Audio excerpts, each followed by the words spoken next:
Okay, so tonight we had the final Raw before WrestleMania, and honestly, it was pretty awful, man. I did not enjoy it at all. There was like two good things on the entire show, and the rest was just awful. For a show that's supposed to get you hyped, the final show before WrestleMania, this didn't do a good job. It didn't feel like WrestleMania is this weekend. The show didn't give that vibe at all.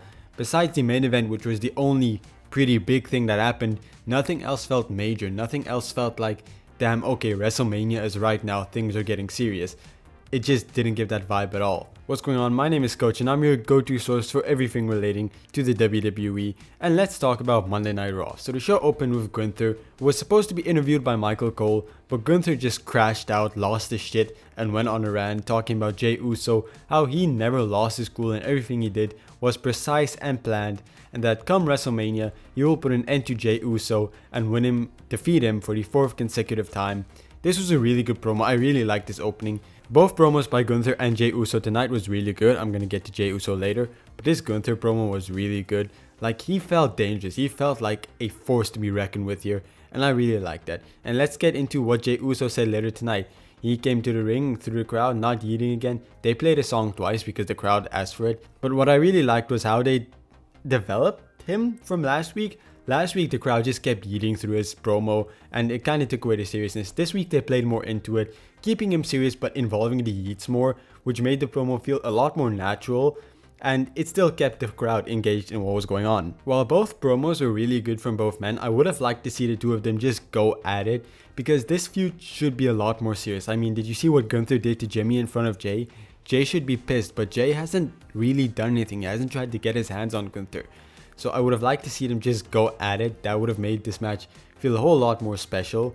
But from what we got tonight, it was pretty solid and I really did enjoy it. Then we had Bayley versus Liv Morgan, the only women's match of the night, the only thing that involved the women of the show tonight, which is strange.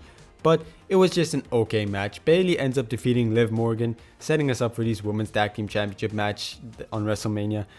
I'm not invested in it at all. I mean, Liv Morgan and Raquel Rodriguez are going to win. If Bayley and Lyra win, I'm gonna be so confused with what we're trying to do there. But that's the reason I really can't get invested, because Liv and Raquel have to win, and if they don't win, then it's a stupid decision. So nothing about this match gets me excited whatsoever. It's probably unfortunately gonna be one of those matches where I kind of just tune out and wait for the next match. But this match was pretty okay. The next match of the night was Rey Mysterio going up against Julius Creed. Both parties, the LWO and American Made, tried interfering during the match, which led to them getting kicked out, and El Grande Americano also then tried to interfere, but it didn't lead to anything as Rey Mysterio still picked up the victory. But after the match, he got attacked, Rey Mysterio got attacked, and El Grande Americano stood tall. And later during the night, Chad Gable came out and said he's very humble, he's okay with not having a WrestleMania match because his good friend El Grande Americano is gonna have it, and we're gonna have Rey Mysterio versus El Grande Americano at WrestleMania. One of the stories that I've quietly been enjoying a lot. I've been surprised that I've been enjoying it a lot, and it's one of those perfect mid-card feuds that's just silly and entertaining, but I'm definitely hyped for this match. We then get a package about the War Raiders talking about their match at WrestleMania, and afterwards the New Day are interviewed separately about their match at WrestleMania. I'm not excited for this match at all, man. It doesn't feel like a WrestleMania match. Now, I'd be okay with it because I feel like there's two ways it could go that could be quite hype. Like, the New Day should win these belts. That's the result that should happen because I think they deserve it, especially after their awesome heel turn, which they've kind of died down the momentum for it for. But even then, it still wouldn't feel like a WrestleMania match. But what would make it special, a big WrestleMania moment, is if Big E comes out, he costs the New Day the match, and he stands tall with the War Raiders. That would feel like a pretty good WrestleMania moment and Big E getting his revenge. Now, I don't know if that would happen, but that is what would save this match for me. Otherwise, it's not a WrestleMania match, is it? Then we have AJ Styles going up against Karrion Kross. I really like Karrion Kross. It sucks that he's not really doing much, and he's only thrown in this different random storylines. I hope we get to see more of him after WrestleMania. This was another really okay matchup of the night. I didn't feel like it really mattered all that much, but AJ Styles picked up the victory, some momentum before his WrestleMania match. Logan Paul came out and played a package of himself, promoting himself basically, and then he got into the ring. He and Karrion Kross tried to team up on AJ Styles, but AJ Styles managed to fend him off just for a little bit before Logan Paul got the upper hand, attacked him, and stood tall. This is a match I'm quite excited for, Just the story isn't there. I wish there was more of a story here. AJ Styles just doesn't feel like a good babyface. I don't know what it is. There's just something lacking there that it doesn't feel like I'm so behind him to beat Logan Paul.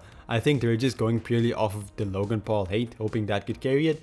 But for some reason, AJ Styles just isn't hitting as a babyface right now. Then Braun Breaker is interviewed backstage, but he gets attacked by the Judgment Day, which we get some more of in the following match, which is between Finn Balor and Penta. So let's get right into that match. It's another match I really didn't care for. The match ends in no disqualification after Braun Breaker comes out and spears everyone. Man, what more is there to say? These matches always end up the same way and there's nothing really different about it. You can't get me hyped for this, man. I want to see something different. Like I always say, if you're gonna do the same thing over and over again, make it something unique. Like, why does Braun Breaker just come out and spear him? Do something different. I don't know what, but something I wouldn't expect. That's how you get me hyped for this. I don't want to see week after week after week Penta, Braun Breaker, or Finn Balor all coming out interfering in the matches, disqualifying it. It's not entertaining. It's honestly boring as fuck. I don't know, man. What the fuck do you want me to say? Then we have this whole promo between Roman Reigns, Seth Rollins, CM Punk. Cool, I guess. It was pretty good, but this Raw sucked. It was not entertaining. There was nothing new. I want to see innovation. I want to see interesting things. This is the type of shit that makes me want to go watch AEW, even though I don't enjoy it. Because, like, why the fuck are you so bad? But yeah, if you want to go watch the whole Roman Reigns, Seth Rollins, CM Punk thing, it was pretty good. There's a lot going on there. It's fully uploaded on YouTube.